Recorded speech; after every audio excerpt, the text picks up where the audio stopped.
Bueno, hoy una de las cosas que aprendimos hoy es que todas las iglesias deben estar en verde. ¿Cuántas? Todas las iglesias deben crecer. Todas. Porque al Señor le gusta el crecimiento.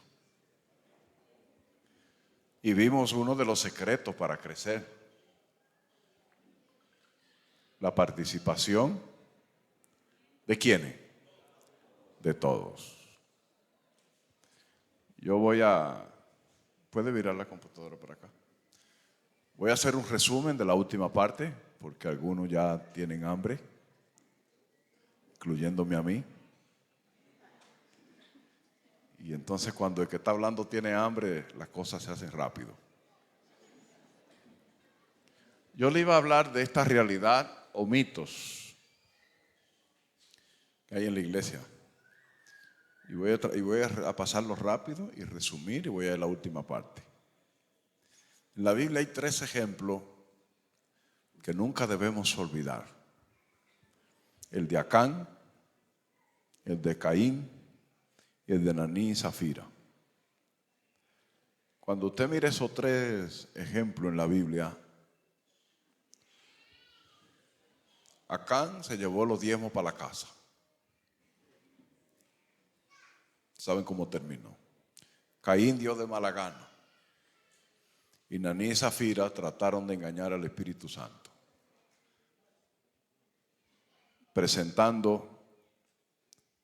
El problema de Ananí y Zafira fue que presentaron una parte como el todo. Y también hay 4 modelos de fidelidad en la Biblia: el de Abel, el de María, el de la viuda y de Abraham. Por el tiempo no voy a dedicar.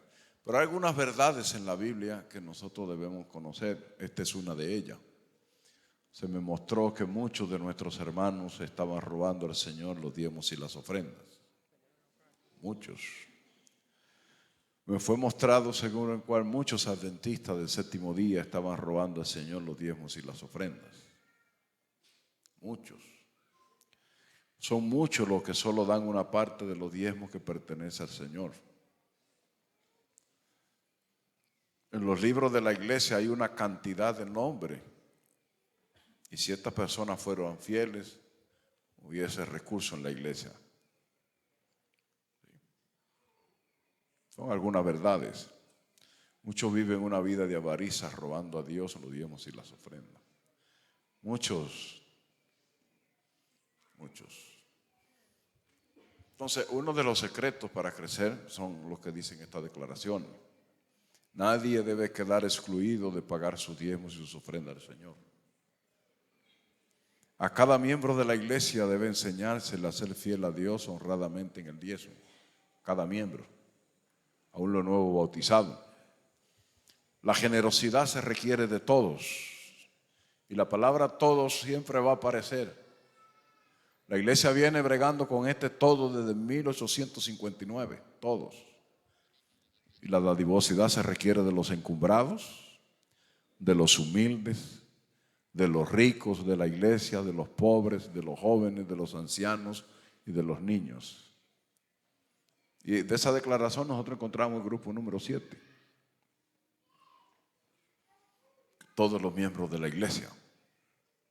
La generosidad se requiere de todos, dice la sierva de Dios. Si todos, y ese todo va a aparecer por todos lados. Si todos los hijos de Dios llevasen fielmente los diezmos a la tesorería, habría suficiente para terminar la obra. Todos los miembros de la iglesia, cada miembro de la familia, desde el mayor hasta el menor, cada miembro, desde el más viejo hasta el más joven. Cada semana Dios quiere de cada familia ser recordado por cada uno de sus miembros. Esta declaración es muy interesante. Cada semana, cada uno. Cuando se fue a construir, por ejemplo, el tabernáculo, dice esta declaración que todos participaron en el desierto.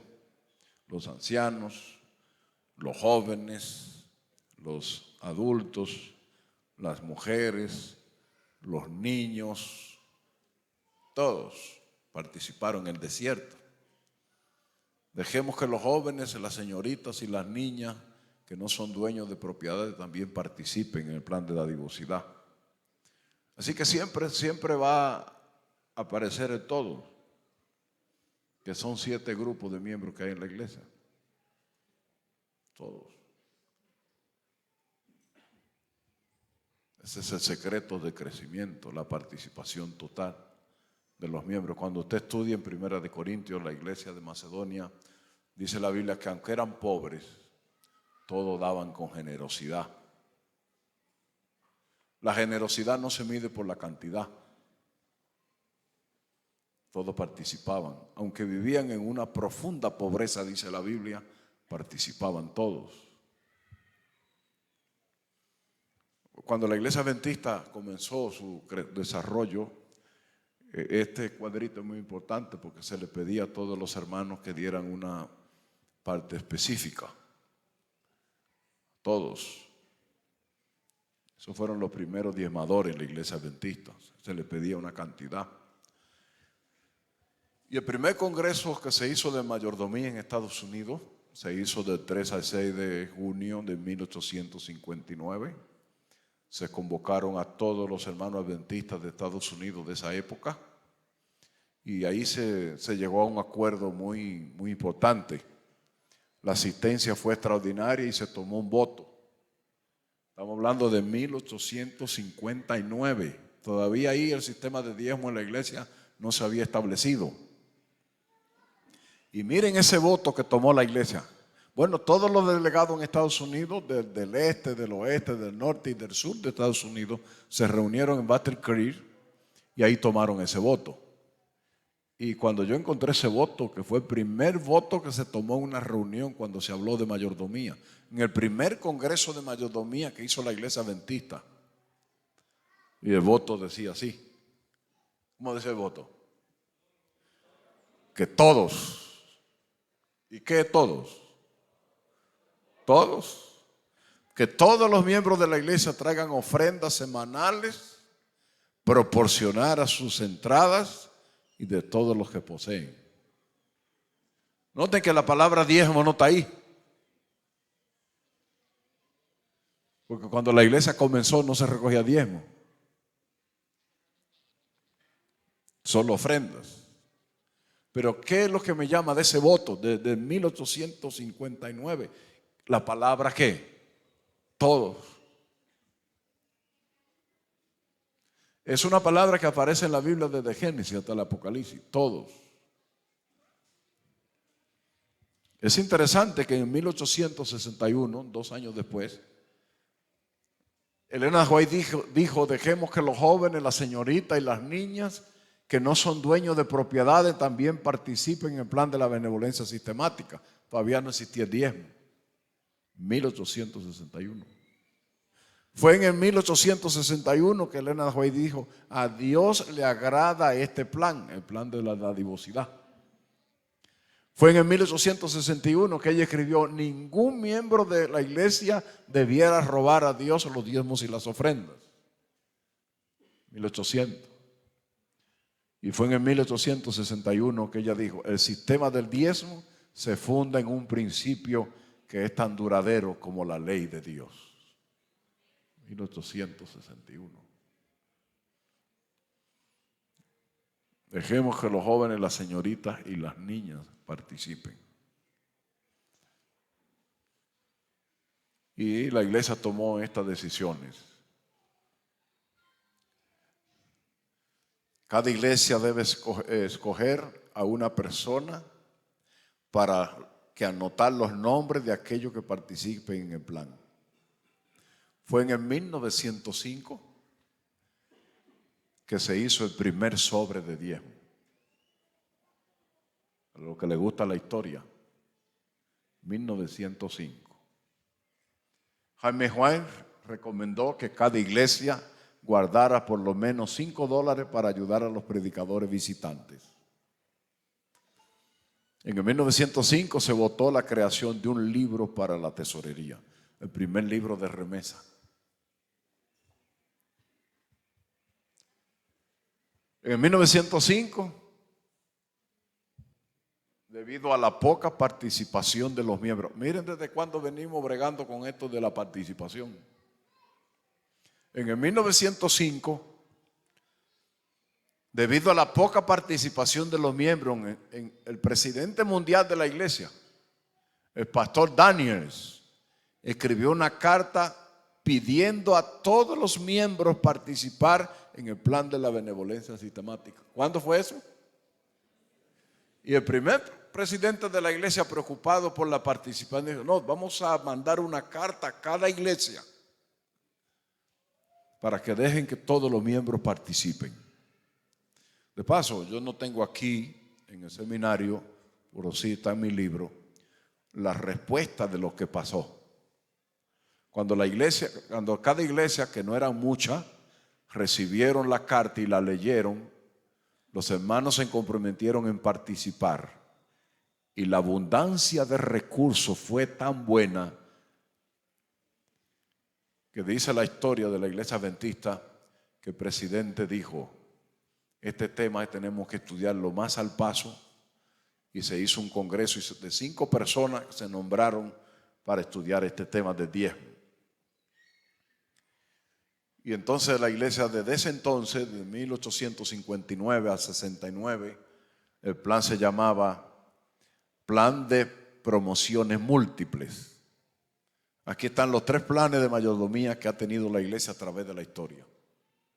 En el 1969 hasta 1994 se llamaba Plan de Presupuesto Combinado.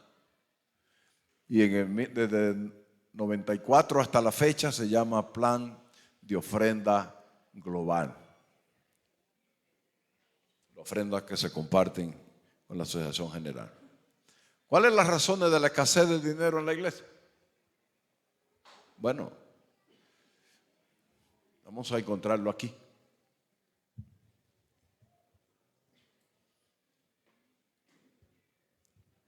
Ustedes mismos van a llegar a la conclusión.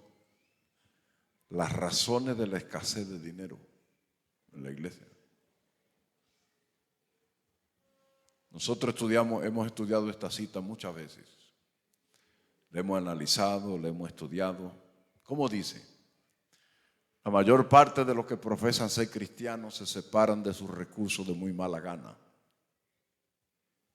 Muchos de ellos no dan ni una 20ª parte de las entradas a Dios. Numerosos son los que aún dan menos que esto, mientras que hay una numerosa clase que le roba a Dios el poco diezmo que le pertenece. Y otros que solamente dan 10. Hay algunos pocos fieles protestantes que nunca rehuyen al deber y a las responsabilidades. Sus corazones y bolsillos están siempre abiertos a todo pedido de recursos para adelantar la causa de Dios.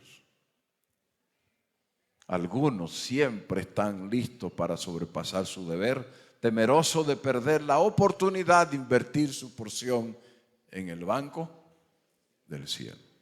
En esa cita hay 7 grupos de hermanos.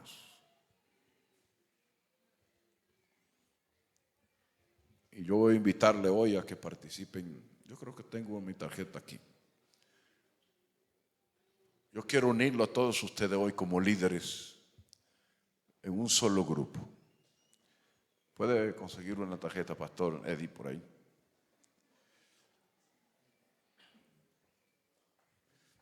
Esto es lo más grande que vamos a hacer hoy aquí, porque tenemos que hacer un pacto con Dios. Veamos los 7 grupos. Esto yo lo saqué de la cita. Primer grupo. Dice la cita que son la mayor. ¿Qué hacen la mayor parte?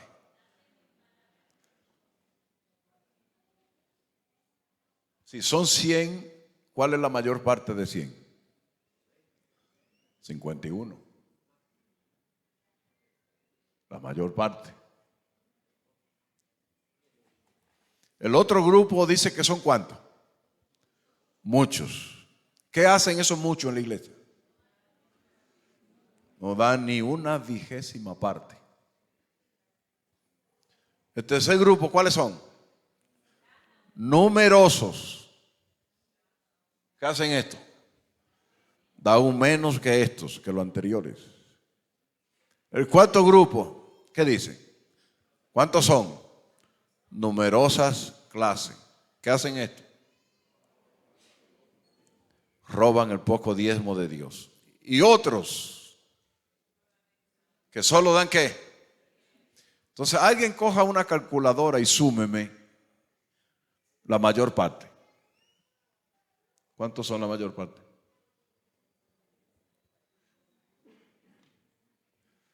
Mire su iglesia y diga, déjame sumar la mayor parte. 51. Muchos. ¿Cuántos son muchos? Nadie sabe. Numerosos. ¿Cuántos son numerosos? Numerosa clase. Y otros. Cuando usted suma eso, le da 72. En otra palabra, 62. En otra palabra, la realidad que vive la iglesia en Interamérica es que de cada 100 hermanos, diezman 38.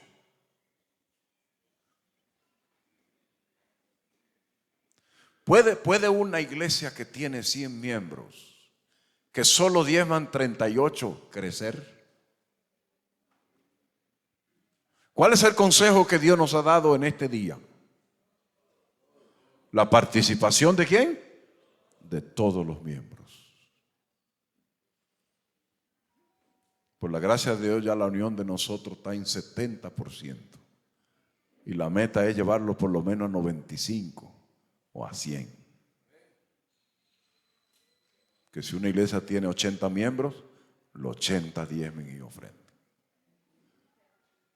No significa eso que van a diezmar los 80 un mismo sábado, porque los diezmos y las ofrendas se dan de las bendiciones que Dios nos da. Y la Señora dice, si alguien no está recibiendo bendiciones, debería revisar su relación con Dios.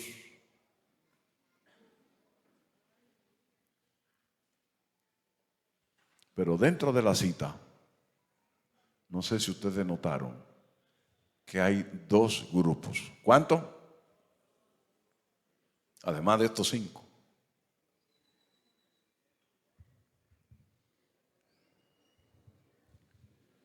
Ella dice que hay un grupo que se llama pocos fieles y otros que se llama algunos.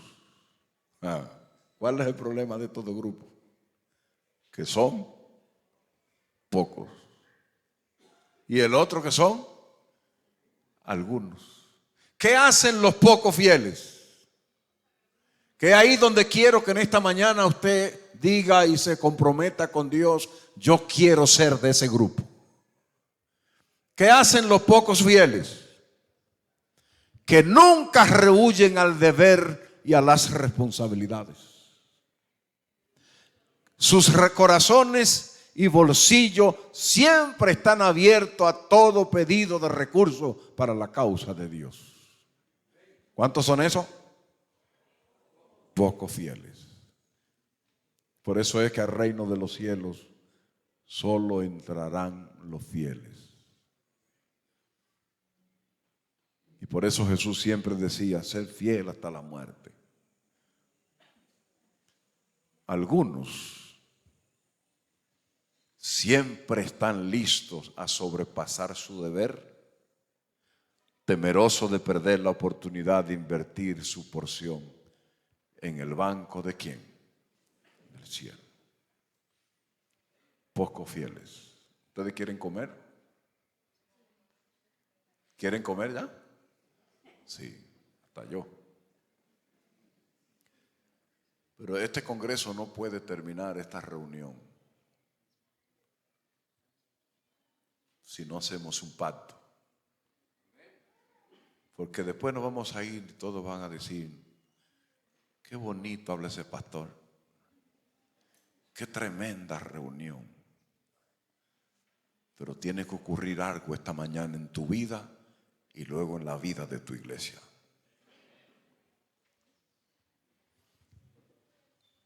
¿Ustedes tienen esta tarjeta? Sáquenla. Y los que tienen lápiz, agárrenla. Además de los puntos que están aquí, hay 2 puntos que yo quiero pactar con ustedes.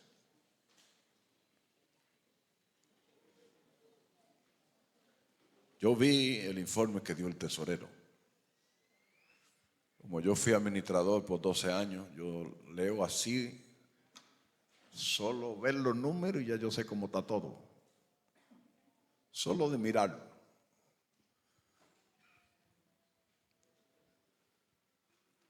Pero Dios lo ha traído a ustedes aquí, porque de aquí tienen que salir algunas resoluciones para la gloria de Dios. La primera, prometen ustedes delante de Dios, como líderes de la iglesia, someter su liderazgo a los principios establecidos por Dios en su palabra. Levanten la mano los que así lo deseen. Okay. Prometen ustedes delante de Dios trabajar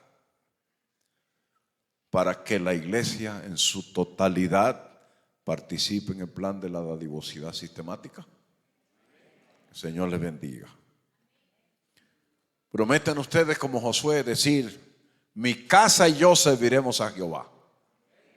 Y como familia comenzar a practicar los principios establecidos en la palabra de Dios, cada uno. Mi esposa diezmando, mi esposa, mis hijos, cada uno de manera individual. Y le esperan grandes días de victoria a esta asociación. Ahí hay que cambiar el cuadro del informe que dio el tesorero. Hay 80 iglesias o 70 iglesias que tienen que pasar de roja a verde. Y Dios lo ha traído para que eso sea una realidad. El liderazgo es cambio, crecimiento, desarrollo y expansión. Tiene que ir ahora a su distrito, a su iglesia y mirar su iglesia. ¿Cómo es posible que por año esta iglesia tenga la puerta amarrada con un lazo?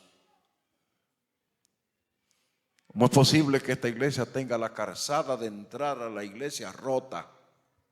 ¿Cómo es posible que mi iglesia tenga años que no vea una lata de pintura? ¿Cómo es posible que los niños estén reuniéndose en un cuarto lleno de cajas y lleno de cosas viejas? De aquí se van ustedes con una nueva dimensión del liderazgo.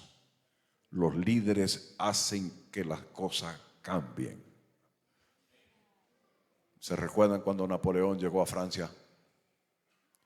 Que le dijo a los soldados: quemen los barcos.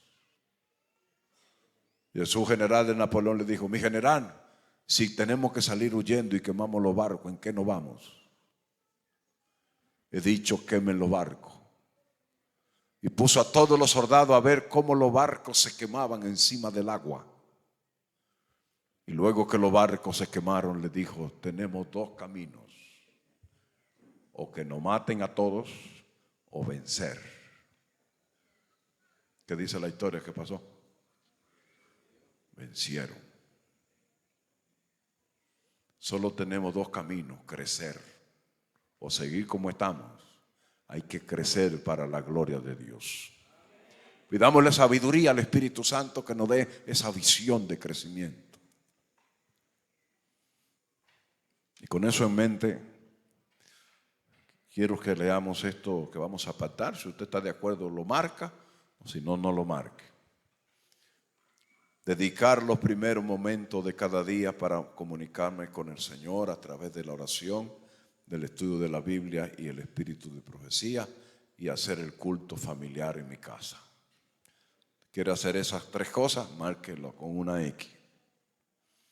Ofreceré cada día o una noche de la semana involucrarme en el trabajo misionero, dando algún estudio bíblico o participando en algún grupo pequeño. La sierva del Señor dice que la religión y la ociosidad no pueden andar juntas. Usted no puede estar en la iglesia pasándose toda la vida escuchando sermones. Usted tiene que hacer algo en la iglesia. Si no puede participar en el culto, pues haga algo durante la semana. Llévese la revista, la literatura, haga algo. Eso es lo que estamos partando aquí.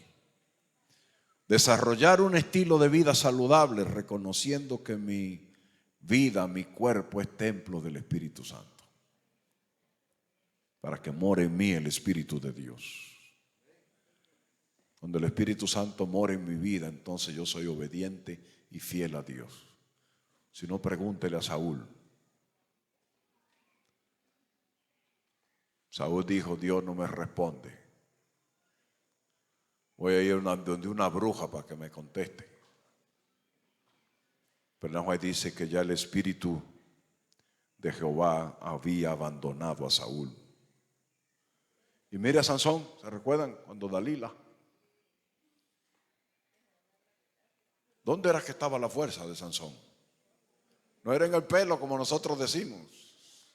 Porque si no yo me lo dejara largo para tener poder y desbaratar esto aquí. No, no es ahí que estaba. En la vida de Sansón se manifestaba la presencia del Espíritu Santo. Cuando pecó, el Espíritu Santo lo abandonó. Tenemos que tener mucha cuenta, hermanos, porque a veces estamos en la iglesia, sentados en el banco, dirigiendo en la iglesia, y el Espíritu Santo no mora en nosotros. El Espíritu Santo no mora en una vida que está consciente cometiendo pecado. El pecado de omisión y el pecado de comisión. ¿Usted cree que Dios lo va a bendecir usted haciendo cosas que usted sabe que no le agradan a Dios? La vida cristiana no es una rutina. La vida cristiana no es una filosofía. La vida cristiana es un estilo de vida. Es obedecer a Dios. No importa que el pastor sea feo, que nos mandaron, que no me caiga bien. La vida cristiana es vivir la vida de Cristo. Tengo que ser fiel a Dios, aunque el pastor que nos mandaron no nos guste.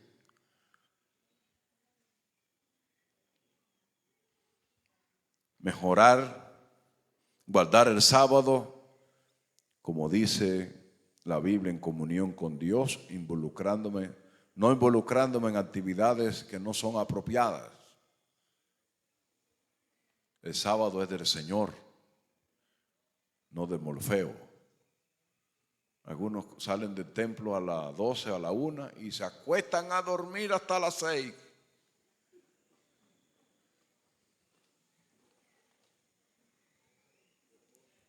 No. Si usted trabaja toda la semana, dedíquele 2 horas el sábado en la tarde al Señor. Diga: voy a ir a ese barrio a distribuir, voy a hacer algo. Tiene que hacer algo para la iglesia. De paso, la sierva del Señor dice que el trabajo misionero es lo que fortalece la fe de los hermanos. No son los temas, no son los sermones. Los sermones no cambian a nadie. Es nuestra relación con Dios. ¿Prometen ustedes devolver al Señor lo que Él ha dicho en su plan? 10% de toda ganancia y de todos los ingresos. Estar el sacerdote, estar el pueblo. ¿Cómo vamos a tener a esta altura de juego ancianos que no diezmen? Al frente de la iglesia, ancianos y no diezman. Directora de ministerio de la iglesia y no diezman. Diáconos que no diezman.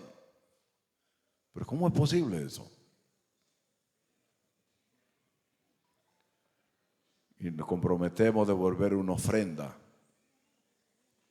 sea de pacto, de manera voluntaria, de amor y gratitud al Señor. Yo y mi casa serviremos a quién. Bueno, y yo pregunto, hermano, fírmelo ahí si usted está de acuerdo. Si no está de acuerdo, no lo firme. Finalmente quiero hacer un llamado. Cuando termine esta reunión, ¿qué usted se lleva de aquí? Cuando usted llega a su iglesia, ¿qué va a enseñar en su iglesia?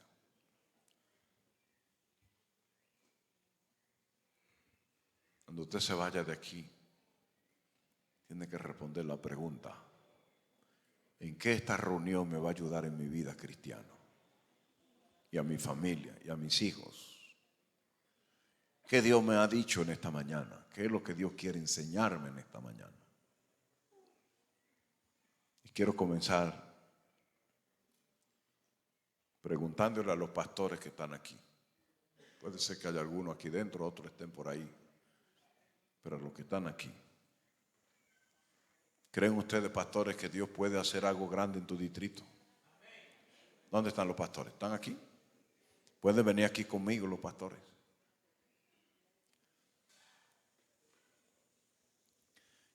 Voy a hablar para los ancianos de iglesia. Hermanos líderes ancianos, que son los pastores locales de las iglesias. ¿Creen ustedes que Dios puede utilizarlo a ustedes para que la iglesia crezca ahí donde usted está ministrando? Puede ponerse de pie si usted es un anciano de iglesia y cree que Dios le está hablando a su corazón en esta mañana para producir cambio en su iglesia. Cambio.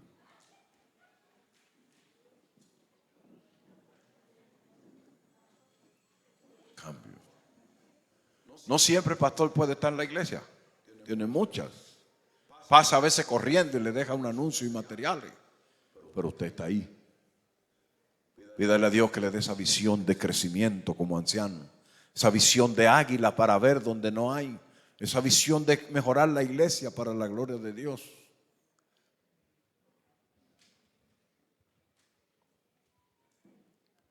Los ancianos, los demás líderes de ministerio de la iglesia que están aquí. ¿Ustedes creen también que su ministerio puede dar un giro? Ministerio de la mujer, de los conquistadores, de diáconos. ¿Ustedes creen que pueden hacer lo mejor de lo que están haciendo? Pueden ponerse de pie también. Cualquier cargo que usted tenga en la iglesia, desarróllelo para la gloria del Señor.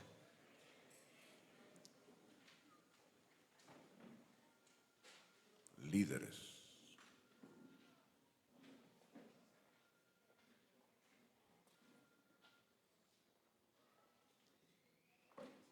Esta es la iglesia del Señor.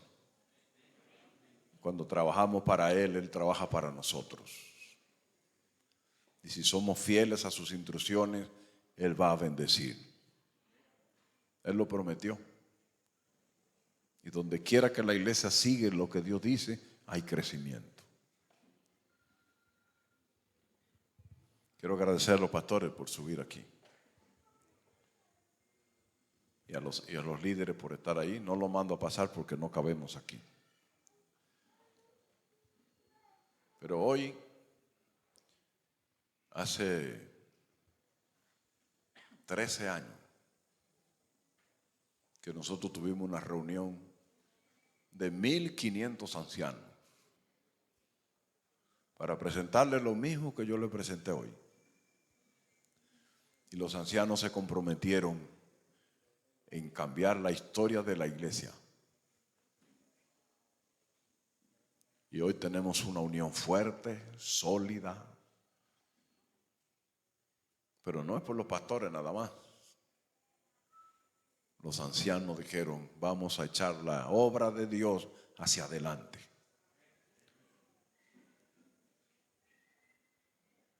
Por eso ya llevamos 1,540 iglesias. Y para el año 2025 esperamos llegar a 2,000 iglesias. ¿Y quién es que abre las iglesias? Los pastores. Los líderes locales de la iglesia. Los ancianos que dicen, en ese barrio no hay, vámonos para allá un grupo de hermanos.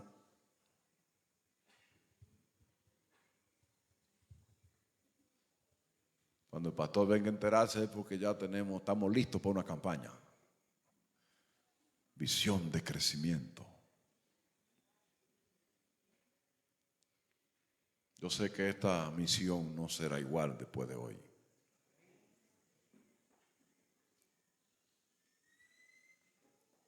Vamos a orar, hermano. Quiero que lo hagamos de rodillas esta oración.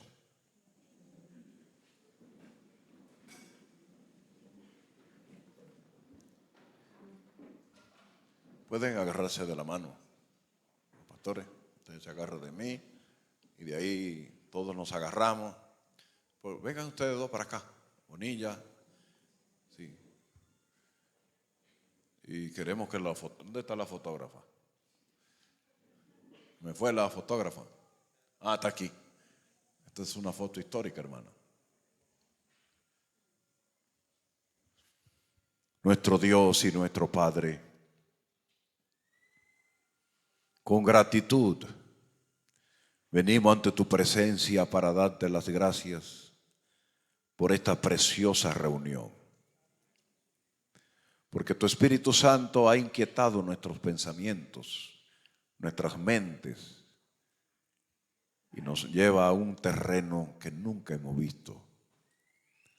Un despertar de tu iglesia, un crecimiento extraordinario, porque tu Espíritu Santo obrará en las vidas de los líderes de tu iglesia aquí. Primero quiero presentarte, Señor, a cada pastor, para que tú le des luz, sabiduría, inteligencia y sobre todo lo llene de la presencia de tu Santo Espíritu. Dales planes grandes para tu iglesia a ellos. Junto con ellos los ancianos, para que tu iglesia tenga un crecimiento aquí nunca visto. Danos esa visión de crecimiento, de expansión, de multiplicación, de cambiar las cosas como están y hacer cosas grandes para la gloria de tu nombre. Bendice al presidente de la misión, al tesorero, a los departamentales, a cada ministerio de la iglesia aquí representada en esta hora, para que esa visión se convierta en un sueño y una realidad. Bendice a cada hermano, Señor, que vino aquí. Y permítenos ser fieles mayordomos para la gloria de tu nombre. Danos el gozo de ver a los niños participar, a los jóvenes, a los adultos, a los ancianos, y que esta iglesia, que este campo se convierta en el campo más fiel de Nicaragua. Todos, como dice tu palabra. Bendícenos a todos. Y gracias por acompañarnos, Señor, en este día de sábado.